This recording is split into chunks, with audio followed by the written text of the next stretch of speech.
Assalamualaikum warahmatullahi wabarakatuh. Halo semuanya, sebelum itu kenalan dulu yuk. Perkenalkan, nama saya Naila Najmi Aulia dengan NIM 102042430016. Saya berada di kelas S1 SIKJ 2401. Hari ini saya akan menjelaskan terkait hasil dari pengerjaan ulangan tengah semester saya sebagai syarat nilai ulangan tengah semester untuk mata kuliah Sistem Basis Data. Pada poin pertama, saya diminta untuk membuat sistem basis data dari kebutuhan soal. Pertama, yaitu merancang IRD. Kedua, mentransformasikan IRD menjadi relational model. Ketiga, membuat skrip DDL. Dan yang terakhir yaitu membuat operasi DML.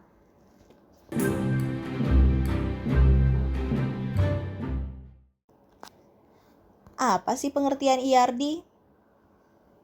IRD atau Entity Relationship Diagram adalah suatu diagram yang menggambarkan hubungan antar entity atau entitas di dalam database. Fungsi utamanya adalah untuk merancang struktur basis data dengan jelas, membantu dalam memahami hubungan antar data yang akan disimpan, serta bagaimana entitas-entitas itu berinteraksi satu sama lain.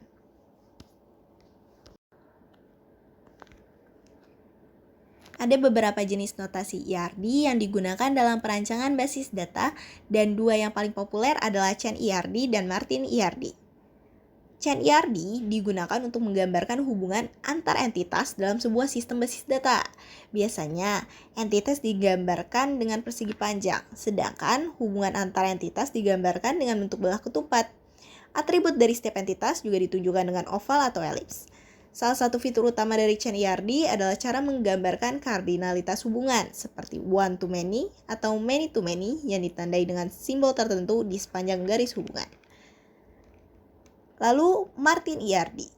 Martin IRD di dalam entitas juga digambarkan dengan persegi panjang, tetapi hubungan antar entitas hanya digambarkan dengan garis biasa tanpa menggunakan simbol belah ketupat.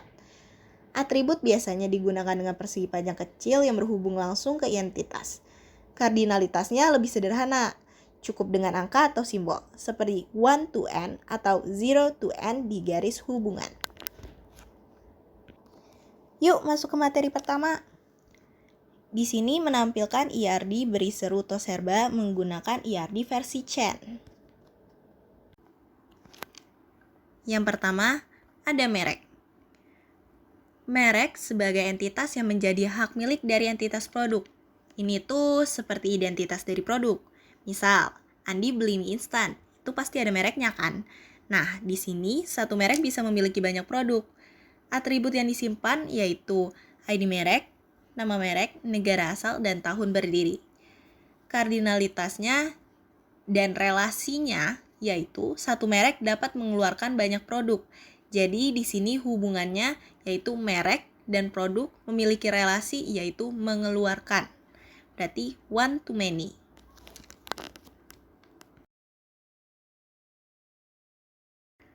Yang kedua ada produk. Produk sebagai entitas yang menjadi barang yang ditawarkan dan akan dibeli oleh konsumen. Atributnya cukup banyak. Yang pertama ada kode produk, ID merek sebagai kunci penghubung antar entitas dari entitas merek dan entitas produk.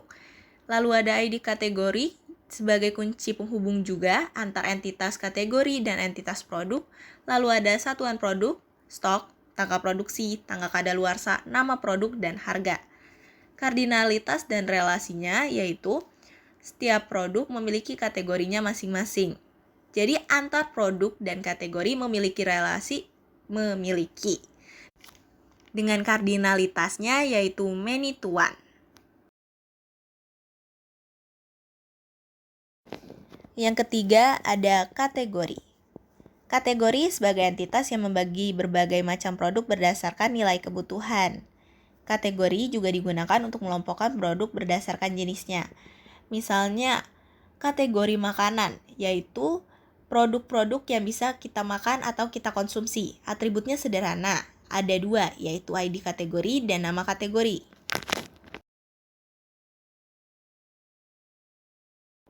Selanjutnya ada detail transaksi. Detail transaksi sebagai entitas yang berisi rincian produk yang dibeli. Entitas ini menyimpan informasi detail dari setiap transaksi yang dilakukan, terutama terkait barang apa saja yang dibeli. Atributnya yaitu pertama ada ID detail. ID transaksi sebagai kunci penghubung antar entitas transaksi dan detail transaksi. Kode produk sebagai kunci penghubung antar entitas produk dan detail transaksi. Kuantitas, total harga, dan harga saat transaksi. Kardinalitas dan relasinya yaitu di dalam detail transaksi mengacu ke produk yang dibeli oleh konsumen. Jadi di sini relasinya yaitu antar detail transaksi dan produk. Relasinya yaitu mengacu ke dengan kardinalitas one to many karena satu detail transaksi dapat berisi produk-produk dan kuantitasnya.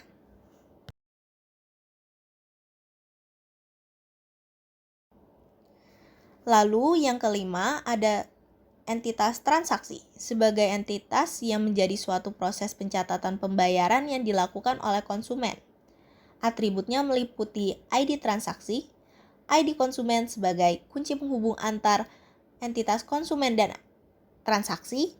Selanjutnya ada tanggal transaksi, metode pembayaran, ID karyawan sebagai penghubung antar entitas karyawan dan entitas transaksi, dan waktu transaksi.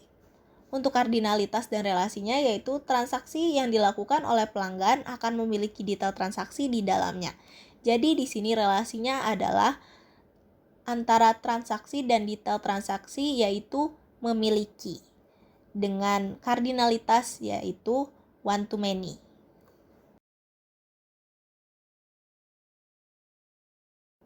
Selanjutnya adalah karyawan. Karyawan berperan sebagai entitas yang melayani pelanggan dan mengelola transaksi. Jadi karyawan ini adalah pihak yang menangani transaksi. Atributnya seperti ID karyawan, nama karyawan, jenis kelamin, alamat, tanggal lahir, posisi, tanggal bergabung gaji, dan nomor telepon.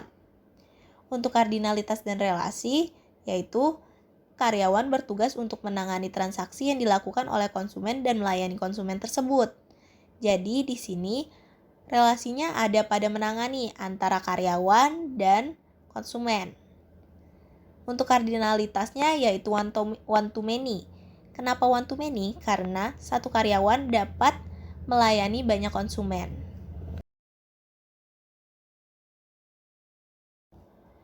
Yang ketujuh ada konsumen. Konsumen berperan sebagai orang yang melakukan transaksi dan membeli produk. Jadi, konsumen adalah pelanggan yang melakukan pembelian. Atributnya ada dua, yaitu ID konsumen dan nama konsumen. Untuk kardinalitas dan relasinya, konsumen sebagai orang yang membeli suatu produk atau produk-produk akan melakukan transaksi. Di sini relasinya terdapat dari antara konsumen dan transaksi yaitu melakukan. Dan kardinalitasnya yaitu one to many. Karena satu konsumen dapat melakukan banyak transaksi. Lalu ada juga konsumen ditawarkan untuk menjadi member sebagai tanda berlangganan pada toko. Di sini relasinya ada pada konsumen dan member, yaitu menjadi dengan kardinalitas one to one karena satu konsumen dapat menjadi satu member. Yang terakhir ada member. Member berperan sebagai entitas konsumen yang berlangganan. Atau member adalah konsumen yang telah mendaftar sebagai pelanggan tetap dan berhak mendapatkan poin maupun promo tertentu. Atributnya yaitu ID member, ID konsumen sebagai kunci penghubung antara entitas konsumen dan entitas member, lalu ada tanggal daftar, status member, dan poin.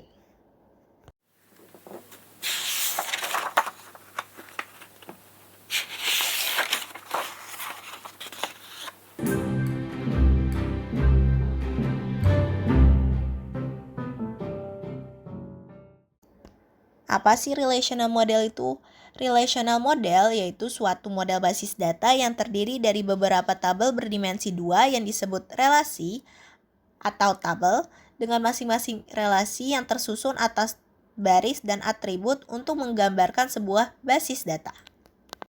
Ini adalah hasil dari pengolahan ERD menjadi relational model.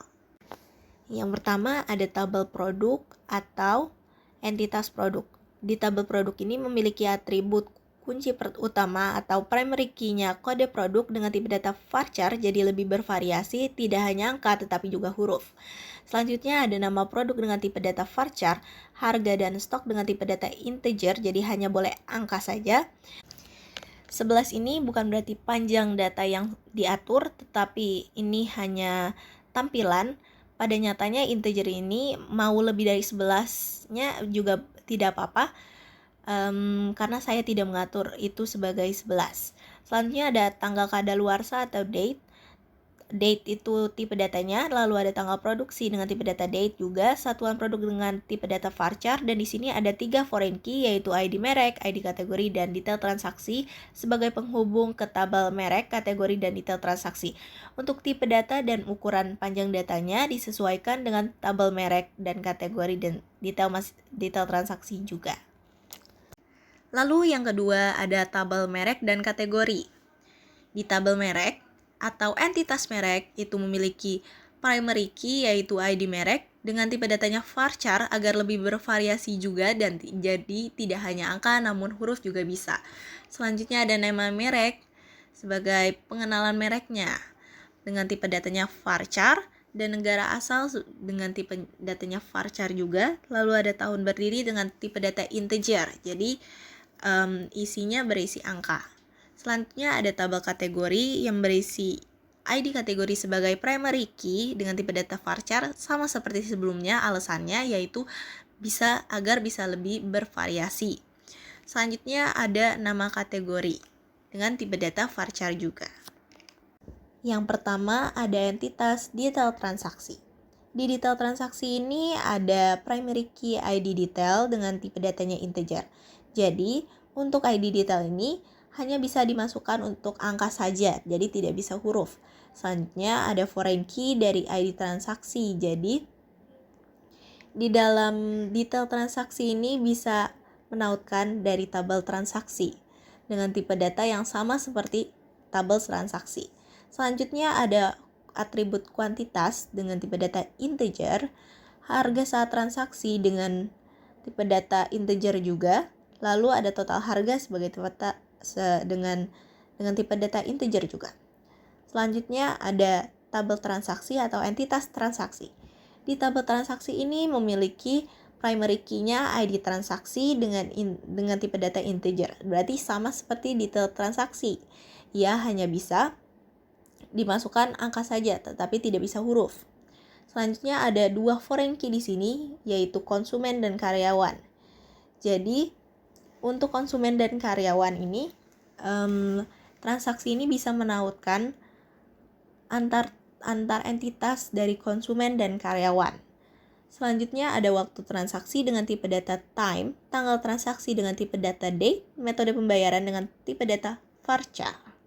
Jadi metode pembayaran ini seperti cash, kredit atau debit, ya semacam seperti itu. Untuk tabel selanjutnya atau entitas selanjutnya ada entitas member. Di entitas member ini memiliki atribut kunci utamanya atau primary key-nya ID member dengan tipe datanya integer. Lalu ada foreign key juga di sini sebagai penghubung antar entitas konsumen dan member. Lalu ada tanggal daftar dengan tipe data date, status member dengan tipe data varchar, poin dengan tipe data integer. Sama seperti sebelumnya, 11 ini bukan berarti dia panjang yang saya atur, tetapi ini sudah seperti default. Jadi integer ini sesuai dengan panjang integer pada umumnya. Selanjutnya di tabel konsumen. Di tabel konsumen ini memiliki primary key-nya ID konsumen dengan tipe datanya integer dan nama konsumen dengan tipe data varchar. Selanjutnya ada tabel karyawan. Di tabel atau entitas karyawan ini memiliki primary key-nya yaitu ID karyawan dengan tipe datanya integer. Lalu ada nama karyawan dengan tipe datanya varchar. Jenis kelamin enum ini sebagai data yang sudah di-set sebelumnya. Jadi di sini hanya bisa diisi L atau P sebagai penanda laki-laki atau perempuan. Selanjutnya ada tanggal lahir dengan tipe data date, nomor telepon dengan tipe data varchar. Kenapa saya memasukkan varchar bukan integer? Karena ditakutkan ada simbol-simbol plus atau yang lain sebagai, jadi lebih dihindarkan. Maka dari itu saya memasukkan tipe data varchar bukan integer. Selanjutnya ada alamat dengan tipe data teks agar dia lebih panjang, agar bisa lebih panjang daripada varchar. Dan selanjutnya ada tanggal bergabung dengan tipe data date, posisi dengan tipe data varchar juga, dan gaji dengan tipe data integer. Sekali lagi, 11 itu bukan berarti panjang dari integer yang saya buat atau yang saya atur, tetapi ini adalah panjang dari integer pada umumnya.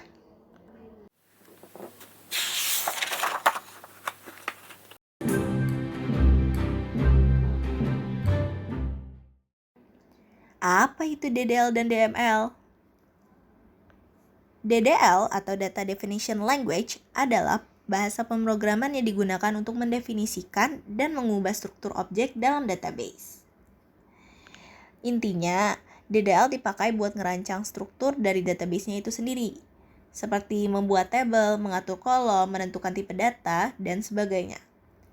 Lalu, DML atau Data Manipulation Language adalah bahasa pemrograman yang digunakan untuk memanipulasi data dalam basis data. Di dalam database, DML dipakai untuk mengatur data di dalam tabel yang sudah dibuat. Fokus untuk ke isi dari database-nya, bukan strukturnya. Terus, bedanya apa dong?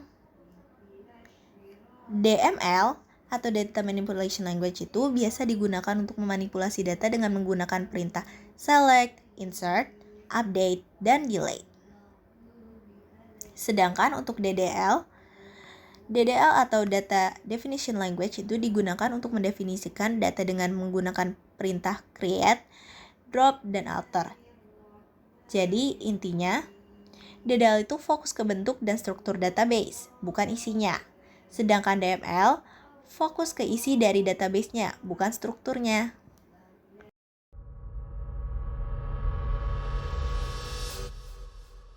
Masuk ke materi pertama, DDL. 1. Create database, creatable, drop database. Dengan query create database beri seru toko, berarti ini membuat database-nya dengan nama beri seru toko. Selanjutnya, use beri seru toko. Ini wajib untuk memasuki database tersebut. Jadi kita bisa insert atau select, ya semacam seperti itu. Jadi jika tidak menggunakan use, maka nanti query-nya akan tidak mengerti apa yang kita mau. Lalu selanjutnya untuk membuat create table merek. Untuk create table, di sini saya pakai contoh create table merek dengan create table merek 016 dengan atributnya yaitu ID merek, tipe datanya varchar seperti tadi, lalu primary key not null. Not null ini berarti tidak boleh kosong. Jadi ini wajib diisi. Selanjutnya ada nama merek dengan tipe data varchar. Lalu sama-sama not null, berarti wajib diisi. Negara asal juga not null. Lalu ada tahun berdiri dengan tipe data integer. Selanjutnya untuk menghapus database. Menghapus keseluruhan database berarti dengan menggunakan query drop database dan nama database itu sendiri. Di sini database-nya yaitu karena kita membuat. Yang kedua ada alter, drop, dan add. Di sini untuk contohnya saya ingin mengubah tabel konsumen untuk menambahkan kolom email. Jadi penulisannya yaitu alter table untuk mengubah tabel. Tabel mana yang diubah yaitu konsumen. Jadi alter table konsumen. Add column untuk menambah kolomnya. Jadi add untuk menambah kolom di tabel konsumen. Add column email. Email ini apa yang ingin kita tambahkan yaitu email. Terus tipe data dan panjangnya juga wajib ditambahkan. Di sini email dengan tipe data varchar dengan panjangnya 100. Yang pertama itu adalah sebelumnya, sebelum ditambahkan dan sesudah ditambahkan. Jadi sebelumnya belum ada email dan sesudahnya ada kolom email. Lalu untuk mendrop atau menghapus kolom yaitu alter table konsumen. Jadi saya ingin menghapus kolom email yang sebelumnya kita tambahkan. Jadi alter table untuk mengubah tabel nama, untuk mengubah tabel apa yang kita mau ubah. Terus drop untuk menghapus, jadi menghapus kolom email, kolom yang mana yang mau kita hapus. Sama seperti sebelumnya, ini before sebelum diubah, dan ini sesudah diubah. Jadi sebelum diubah masih terdapat kolom email ya, dan setelah diubah sudah tidak ada kolom email.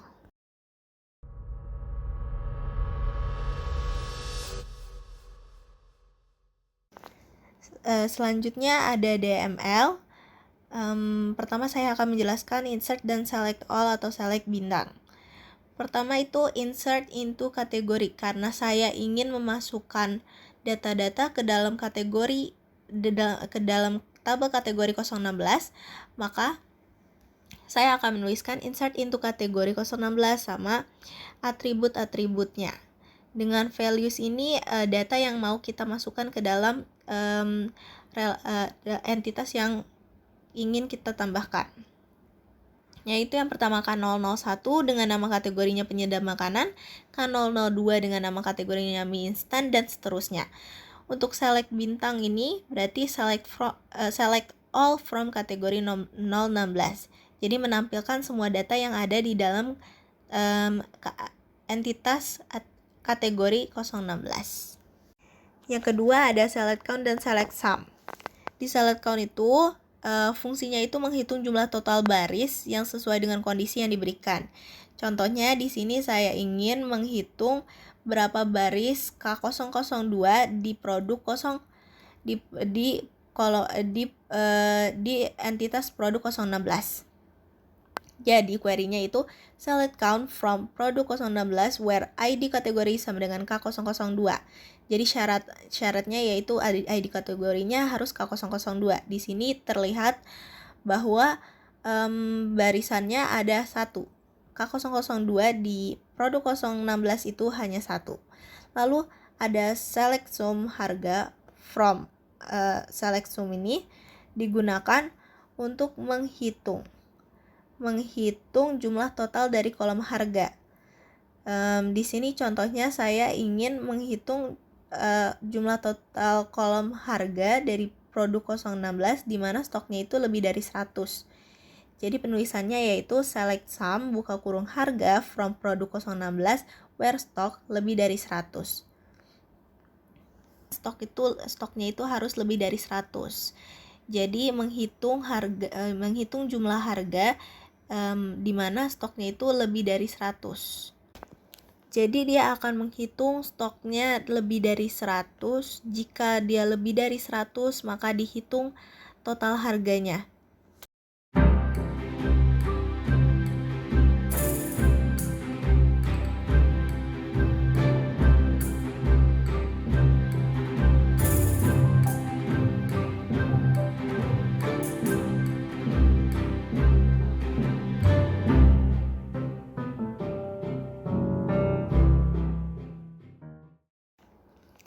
Dari soal sebelumnya terlihat bahwa datanya belum dinormalisasikan. Terlihat ada satu baris transaksi tapi memiliki beberapa produk sekaligus. Artinya, satu kolom bisa berisi lebih dari satu nilai. Ini membuat data menjadi redundansi dan susah untuk diproses. Pertama, saya ingin mengubah data tadi, menjadi normalisasi menjadi 1NF. Yaitu syaratnya setiap kolom itu harus memiliki satu nilai saja. Jadi saya pecah datanya menjadi beberapa baris berdasarkan produk dalam satu transaksi. Misalnya transaksi 1111 yang awalnya punya 2 produk menjadi 2 baris data. Dengan ini struktur datanya sudah lebih jelas dan lebih bersih. Untuk yang kedua, tahap kedua dari data sebelumnya saya normalisasikan lagi menjadi 2NF. Saya menghilangkan partial dependency, yang berarti semua kolom non-primer harus bergantung pada keseluruhan primary key. Karena waktu transaksi dan nama konsumen hanya tergantung sebagian dari kunci, jadi saya pisah ke tabel-tabel baru, yaitu konsumen, transaksi, produk, dan detail transaksi. Jadi sekarang datanya jadi lebih modular dan relasinya lebih jelas. Yang terakhir yaitu 3NF. Untuk menormalisasikan menjadi 3NF, pastikan tidak ada transitive dependency, yang berarti kolom non-primer tidak bergantung pada kolom non-primer lainnya. Contohnya, nama konsumen yang awalnya disimpan dengan transaksi sekarang sudah dipisah ke tabel konsumen. Jadi, saya sudah pisahkan data produk supaya nama dan harga produk tidak berulang-ulang. Dengan ini, struktur datanya sudah lebih rapi dan baik. Sudah normalisasi ke tingkat akhir.